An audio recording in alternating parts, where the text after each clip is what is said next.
विचारा क्वेश्चन. हा नेमकं काय झालंय?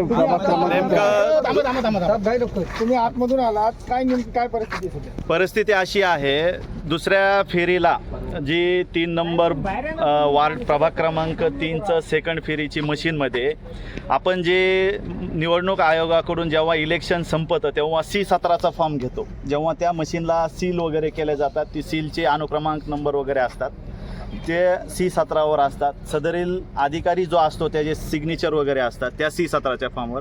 आता आतमध्ये जर बघितलं तर तिन्ही चारही उमेदवारांकडे C17चे फॉर्म आहे, पण ते जे मशीन आलं आहे त्या 3 नंबरच्या काउंटरला, तर त्या 3 नंबरच्या मशीनला ज्या टेबलवर मशीन आली त्या मशीनचा अनुक्रमांक नंबर आणि ह्या C17चा अनुक्रमांक नंबर कुठंच मॅच होत नाही आणि कुठलंच अधिकारीची सही वगैरे नाही.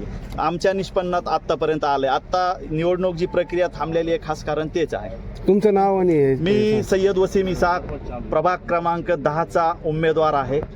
माझा निकाल 70-80% पॉझिटिव्ह लागला म्हणून मी बाहेर आलो तुम्हाला हे देत आहे माहिती. जामखेड नगर परिषद जामखेड नगर परिषद नाही 100% आमचे काही पदाधिकारी त्याच्यावरच आहे ही करून. अधिकारींचं म्हणणं येत होतं आपण मशीनचं ही उघडून त्याच्यानंतर मतमोजणी, पण तिथलचे जे 3 नंबर काउंटरवर जे बी बूथ पोलिंग हे आहे मतमोजणी सदस्य आहे ते एक्सेप्ट करत नाहीये.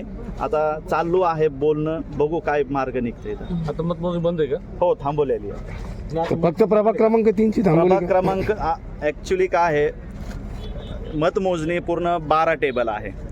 12 टेबल आहे म्हणजे 12 वार्ड 1 टाईममध्ये 12 वार्डचे मशीन उघडले जातात. असे 3 ते 4 फेऱ्या होणार आहे. सेकंड फेरीमध्ये 3 नंबर प्रभाग क्रमांक 3चा हे घोळ झालेला आहे. हा थांबवलेली काउंटिंग सध्या थांबवली आहे. सेकंड राऊंड झालेला आहे. सेकंड राऊंडलाच हा प्रॉब्लेम आलेला आहे.